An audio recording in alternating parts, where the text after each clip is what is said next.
Little House on the Prairie series by Laura Ingalls Wilder. Book 1, Little House in the Big Woods. Chapter 5, Sundays. Now the winter seemed long. Laura and Mary began to be tired of staying always in the house, especially on Sundays. The time went so slowly. Every Sunday, Mary and Laura were dressed from the skin out in their best clothes, with fresh ribbons in their hair. They were very clean because they had their baths on Saturday night. In the summer, they were bathed in water from the spring, but in the winter time, Pa filled and heaped the wash tub with clean snow, and on the cook stove it melted the water. Then, close by the warm stove, behind a screen made of a blanket over two chairs, Ma bathed Laura, and then she bathed Mary. Laura was bathed first because she was littler than Mary. She had to go to bed early on Saturday nights with Charlotte, because after she was bathed and put into her clean nightgown, Pa must empty the wash tub and fill it with snow again for Mary's bath. Then after Mary came to bed, Ma had her bath behind the blanket, and then Pa had his, and they were all clean for Sunday. On Sundays, Mary and Laura must not run or shout or be noisy in their play. Mary could not sew in her 9-patch quilt, and Laura could not knit on the tiny mittens she was making for baby Carrie. They might look quietly at their paper dolls, but they must not make anything new for them. They were not allowed to sew on doll clothes, not even with pins. They must sit quietly and listen while Ma read Bible stories to them, or stories about lions and tigers and white bears from Pa's big green book, The Wonders of the Animal World. They might look at pictures, and they might hold their rag dolls nicely and talk to them, but there was nothing else they could do. Laura liked best to look at the pictures in the big Bible with its paper covers. Best of all was the picture of Adam naming the animals. Adam sat on a rock, and all the animals and birds, big and little, were gathered around him, anxiously waiting to be told what kind of animals they were. Adam looked so comfortable. He did not have to be careful to keep his clothes clean, because he had no clothes on. He wore only a skin around his middle. "Did Adam have good clothes to wear on Sundays?" Laura asked Ma. "No," Ma said. "Poor Adam. All he had to wear was skins." Laura did not pity Adam. She had nothing to wear but skins. One Sunday after supper, she could not bear it any longer. She began to play with Jack, and in a few minutes she was running and shouting. Pa told her to sit in her chair and be quiet, but when Laura sat down, she began to cry and kick the chair with her heels. "I hate Sunday," she said. Pa put down his book. "Laura," he said sternly, "come here." Her feet dragged as she went, because she knew she deserved a spanking. But when she reached Pa, he looked at her sorrowfully for a moment, and then he took her on his knee and cuddled her against him. He held out his other arm to Mary and said, "I'm going to tell you a story about when Grandpa was a boy." The story of Grandpa's sled and the pig. When your grandpa was a boy, Laura, Sunday did not begin on Sunday morning as it does now. It began at sundown on Saturday night. Then everyone stopped every kind of work or play. Supper was solemn. After supper, Grandpa's father read aloud a chapter of the Bible while everyone sat straight and still in his chair. Then they all knelt down and their father said a long prayer. When he said amen, they got up from their knees and each took a candle and went to bed. They must go straight to bed with no playing, laughing, or even talking. Sunday morning they ate a cold breakfast because nothing could be cooked on Sunday. Then they all dressed in their best clothes and walked to church. They walked because hitching up the horses was work, and no work could be done on Sunday. They must walk slowly and solemnly, looking straight ahead. They must not joke or laugh or even smile. Grandpa and his two brothers walked ahead, and their father and mother walked behind them. In church, Grandpa and his brothers must sit perfectly still for 2 long hours and listen to the sermon. They dared not fidget on the hard bench. They dared not swing their feet. They dared not turn their heads to look at the windows or the walls or the ceiling of the church. They must sit perfectly motionless and never for one instant take their eyes from the preacher. When church was over, they walked slowly home. They might talk on the way, but they must not talk loudly, and they must never laugh or smile. At home, they ate a cold dinner which had been cooked the day before. Then all the long afternoon they must sit in a row on a bench and study their catechism, until at last the sun went down and Sunday was over. Now Grandpa's home was about halfway down the side of a steep hill. The road went from the top of the hill to the bottom, right past the front door, and in winter it was the best place for sliding downhill that you can possibly imagine. One week, Grandpa and his two brothers, James and George, were making a new sled. They worked at it every minute of their playtime. It was the best sled they had ever made, and it was so long that all three of them could sit on it, one behind the other. They planned to finish it in time to slide downhill Saturday afternoon. For every Saturday afternoon, they had 2 or 3 hours to play. But that week, their father was cutting down trees in the big woods. He was working hard, and he kept the boys working with him. They did all the morning chores by lantern light and were hard at work in the woods when the sun came up. They worked till dark, and then there were the chores to do, and after supper they had to go to bed so they could get up early in the morning. They had no time to work on the sled until Saturday afternoon. Then they worked at it just as fast as they could, but they didn't get it finished till the sun went down. Saturday night. After the sun went down, they could not slide downhill, not even once. That would be breaking the Sabbath. So they put the sled in the shed behind the house to wait until Sunday was over. All the 2 long hours in church next day, while they kept their feet still and their eyes on the preacher, they were thinking about the sled. At home, while they ate dinner, they couldn't think of anything else. After dinner, their father sat down to read the Bible, and Grandpa and James and George sat as still as mice on their bench with their catechism. But they were thinking about the sled. The sun shone brightly, and the snow was smooth and glittering on the road. They could see it through the window. It was a perfect day for sliding downhill. They looked at their catechism, and they thought about the new sled, and it seemed that Sunday would never end. After a long time, they heard a snore. They looked at their father, and they saw that his head had fallen against the back of his chair, and he was fast asleep. Then James looked at George, and James got up from the bench and tiptoed out of the room through the back door. George looked at Grandpa, and George tiptoed after James. And Grandpa looked fearfully at their father, but on tiptoe he followed George and left their father snoring. They took their new sled and went quietly up to the top of the hill. They meant to slide down just once. Then they would put the sled away and slip back to their bench and the catechism before their father woke up. James sat in the front of the sled, then George, and then Grandpa, because he was the littlest. The sled started at first slowly, then faster and faster. It was running, flying down the long, steep hill, but the boys dared not shout. They must slide silently past the house without waking their father. There was no sound except the little whir of the runners on the snow and the wind rushing past. Then, just as the sled was swooping toward the house, a big black pig stepped out of the woods. He walked into the middle of the road and stood there. The sled was going so fast it couldn't be stopped. There wasn't time to turn it. The sled went right under the hog and picked him up.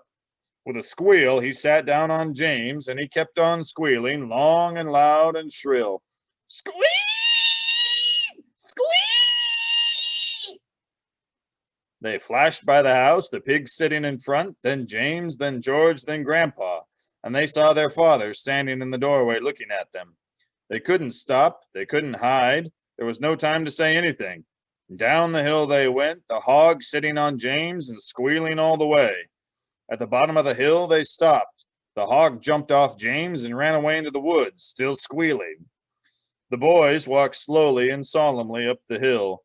They put the sled away. They sneaked into the house and slipped quietly to their places on the bench. Their father was reading his Bible. He looked up at them without saying a word.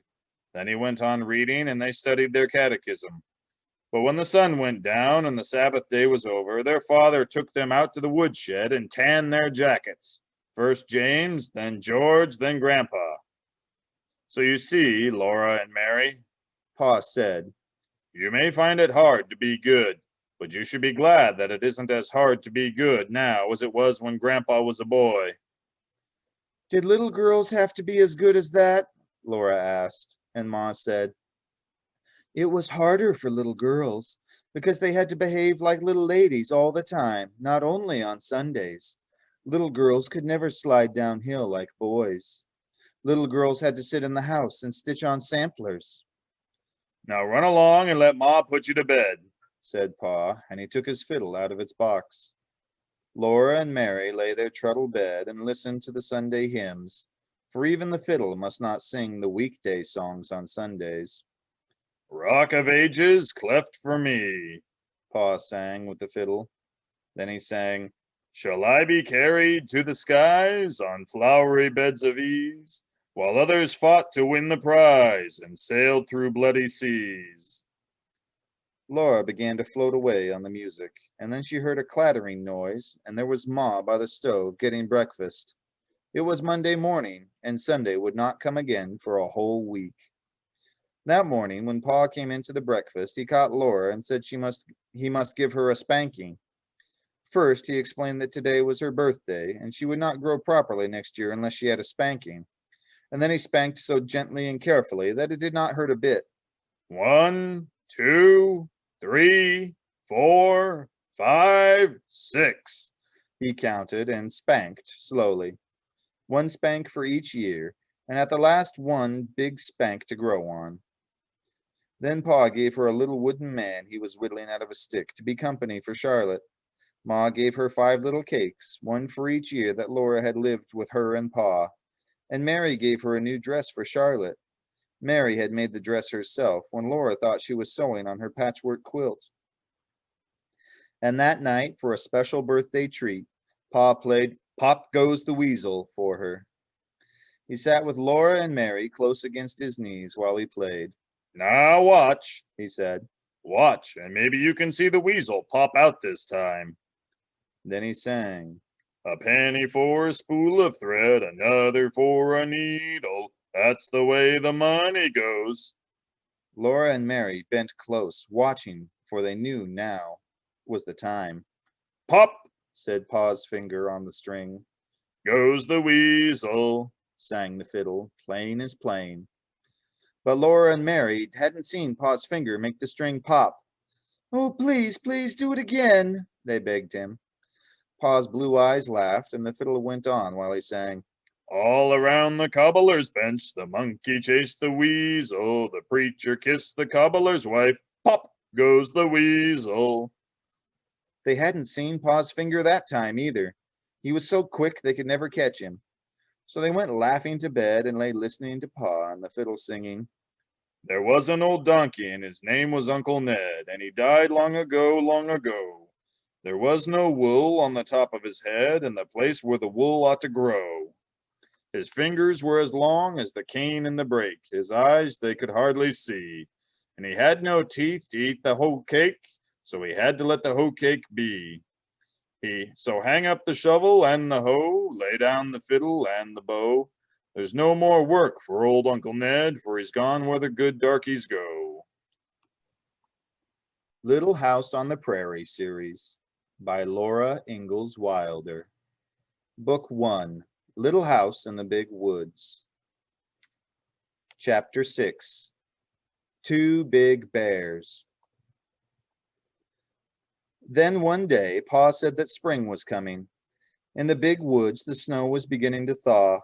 Bits of it dropped from the branches of the trees and made little holes in the softening snowbanks below.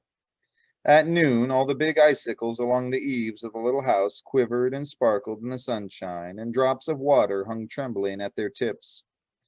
Pa said he must go to town to trade the furs of the wild animals he had been trapping all winter. So one evening, he made a big bundle of them. There were so many furs that when they were packed tightly and tied together, they made a bundle almost as big as Pa. Very early one morning, Pa strapped the bundle of furs on his shoulders and started to walk to town. There were so many furs to carry that he could not take his gun. Ma was worried, but Pa said that by starting before sunup and walking very fast all day, he could get home again before dark. The nearest town was far away. Laura and Mary had never seen a town. They had never seen a store. They had never seen even 2 houses standing together. But they knew that in a town there were many houses, and a store full of candy and calico and other wonderful things. powder and shot and salt and store sugar. They knew that Pa would trade his furs to the storekeeper for beautiful things from town, and all day they were expecting the presents he would bring them. When the sun sank low above the treetops and no more drops fell from the tips of the icicles, they began to watch eagerly for Pa. The sun sank out of sight, the woods grew dark, and he did not come. Ma started supper and set the table, but he did not come. It was time to do the chores, and still he had not come. Ma said that Laura might come with her while she milked the cow. Laura could carry the lantern. So Laura put on her coat, and Ma buttoned it up, and Laura put her hands into her red mittens that hung by a red yarn string around her neck, while Ma lighted the candle in the lantern. Laura was proud to be helping Ma with the milking, and she carried the lantern very carefully. Its sides were of tin, with places cut in them for the candlelight to shine through. When Laura walked behind Ma on the path to the barn, the little bits of candlelight from the lantern leaped all around her on the snow. The night was not yet quite dark. The woods were dark, but there was a gray light on the snowy path, and in the snow there were a few faint in the sky there were a few faint stars. The stars did not look as warm and bright as the little lights that came from the lantern. Laura was surprised to see the dark shape of Suki, the brown cow, standing in the barnyard gate. Ma was surprised too. It was too early in the spring for Suki to be let out in the big woods to eat grass. She lived in the barn.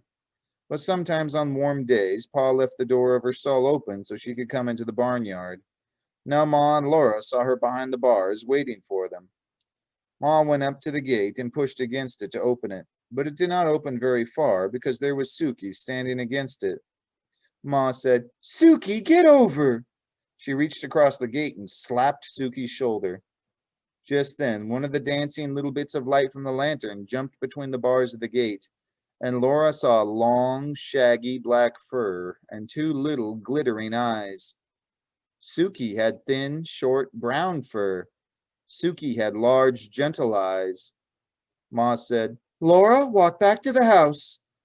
So Laura turned around and began to walk toward the house. Ma came behind her. When they had gone part way, Ma snatched her up, lantern and all, and ran.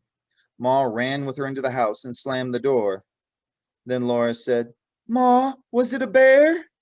"Yes, Laura," Ma said, "it was a bear." Laura began to cry. She hung on to Ma and sobbed, "Oh, will he eat Suki?" "No," Ma said, hugging her. "Suki is safe in the barn. Think, Laura, all those big, heavy logs in the barn walls, and the doors heavy and solid, made to keep bears out. No, the bear cannot get in and eat Suki." Laura felt better then. "But he could he could have hurt us, couldn't he?" she asked. "He didn't hurt us," Ma said. "You were a good girl, Laura, to do exactly as I told you, and do it quickly without asking why." Ma was trembling, and she began to laugh a little. "To think," she said, "I've slapped a bear." Then she put supper on the table for Laura and Mary. Pa had not come yet. He didn't come. Laura and Mary were undressed, and they said their prayers and snuggled into the truddle bed. Ma sat by the lamp, mending one of Pa's shirts. The house seemed cold and still and strange without Pa. Laura listened to the wind in the big woods. All around the house, the wind went crying as though it were lost in the dark and the cold. The wind sounded frightened. Ma finished mending the shirt. Laura saw her fold it slowly and carefully. She smoothed it with her hand. Then she did a thing she had never done before. She went to the door and pulled the leather latch string through its hole in the door, so that nobody could get in from outside unless she lifted the latch. She came and took Carrie, all limp and sleeping, out of the big bed. She saw that Laura and Mary were still awake, and she said to them, "Go to sleep, girls. Everything is all right. Pa will be here in the morning." Then she went back to her rocking chair and sat there rocking gently and holding baby Carrie in her arms. She was sitting up late waiting for Pa, and Laurie and Mary meant to stay awake too till he came. But at last they went to sleep. In the morning, Pa was there. He had brought candy for Laura and Mary and 2 pieces of pretty calico to make them each a dress. Mary's was a china blue pattern on a white ground, and Laura's was dark red with little golden brown dots on it. Ma had calico for a dress, too. It was brown, with a big, feathery white pattern all over it. They were all happy because Pa had got such good prices for his furs that he could afford to get them such beautiful presents. The tracks of the big bear were all around the barn, and there were marks of his claws on the walls, but Suki and the horses were safe inside. All that day the sun shone, the snow melted, and little streams of water ran from the icicles, which all the time grew thinner. Before the sun set that night, the bear tracks were only shapeless marks in the wet, soft snow. After supper, Pa took Laura and Mary on his knees and said he had a new story to tell them. The story of Pa and the Bear in the Way. When I went to town yesterday with the furs, I found it hard walking in the soft snow. It took me a long time to get to town, and other men with furs had come in earlier to do their trading. The storekeeper was busy, and I had to wait until he could look at my furs. Then we had to bargain about the price of each one, and then I had to pick out the things I wanted to take in trade. So it was nearly sundown before I could start home. I tried to hurry, but the walking was hard, and I was tired. So I had not gone far before night came, and I was alone in the big woods without my gun. There were still 6 miles to walk, and I came along as fast as I could. The night grew darker and darker, and I wished for my gun, because I knew that some of the bears had come out of their winter dens. I had seen their tracks when I went to town in the morning. Bears are hungry and cross at this time of year. You know they have been sleeping in their dens all winter long with nothing to eat, and that makes them thin and angry when they wake up. I did not want to meet one. I hurried along as quick as I could in the dark, and by the stars gave a little light. It was still black as pitch where the woods were thick, but in the open places I could see dimly. I could see the snowy road ahead a little way, and I could see the dark woods standing all around me. I was glad when I came into an open place where the stars gave me their faint light. All the time I was watching, as well as I could, for bears. I was listening for the sounds they make when they go carelessly through the bushes. Then I came again into an open place, and there, right in the middle of my road, I saw a big black bear. He was standing up on his hind legs, looking at me. I could see his eyes shine. I could see his pig snout. I could even see one of his claws in the starlight. My scalp prickled and my hair stood straight up. I stopped in my tracks and stood still. The bear did not move. There he stood looking at me. I knew it would do no good to try to go around him. He would follow me into the dark woods where he could see better than I could. I did not want to fight a winter-starved bear in the dark. Oh, how I wished for my gun! I had to pass that bear to get home. I thought that if I could scare him, he might get out of the road and let me go by. So I took a deep breath and I suddenly shouted with all my might and ran at him, waving my arms. He didn't move. I did not run very far toward him, I tell you. I stopped and looked at him, and he stood looking at me. Then I shouted again. There he stood. I kept on shouting and waving my arms, but he did not budge. Well, it would do me no good to run away. There were other bears in the woods. I might meet one any time. I might as well deal with this one as with another. Besides, I was coming home to Ma and you girls. I would never get here if I ran away from everything in the woods that scared me. So at last I looked around and I got a good big club, a solid, heavy branch that had been broken from a tree by the weight of the snow in the winter. I lifted it up in my hands and I ran straight at that bear. I swung my club as hard as I could and brought it down bang on his head.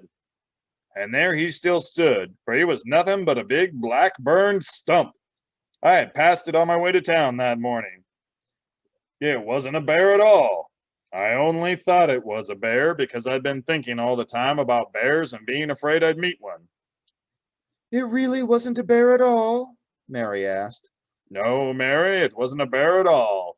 There I'd been yelling and dancing and waving my arms all by myself in the big woods trying to scare a stump. Laura said. Ours was really a bear, but we were not scared because we thought it was Suki. Pa did not say anything, but he hugged her tighter. Oh, that bear might have eaten Ma and me all up, Laura said, snuggling closer to him. But Ma walked right up to him and slapped him, and he didn't do anything at all. Why didn't he do anything? I guess he was too surprised to do anything, Laura, Pa said. I guess he was afraid when the lantern shone in his eyes, When Ma walked up to him and slapped him, he knew she wasn't afraid. Well, you were brave too, Laura said. Even if it was only a stump, you thought it was a bear.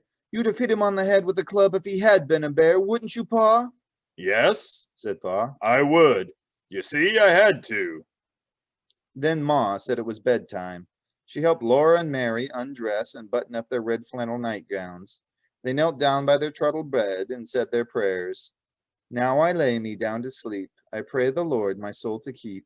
If I should die before I wake, I pray the Lord my soul to take. Ma kissed them both and tucked the covers in around them. They lay there a while, looking at Ma's smooth, parted hair and her hands busy with sewing in the lamplight. Her needle made little clicking sounds against her thimble, and then the thread went softly swish through the pretty calico that Pa had traded furs for. Laura looked at Pa, who was greasing his boots. His mustaches and his hair and his long brown beard were silky in the lamplight, and the colors of his plaid jacket were gay. He whistled cheerfully while he worked, and then he sang, The birds were singing in the morning, and the myrtle and the ivy were in bloom, and the sun o'er the hills was a dawning.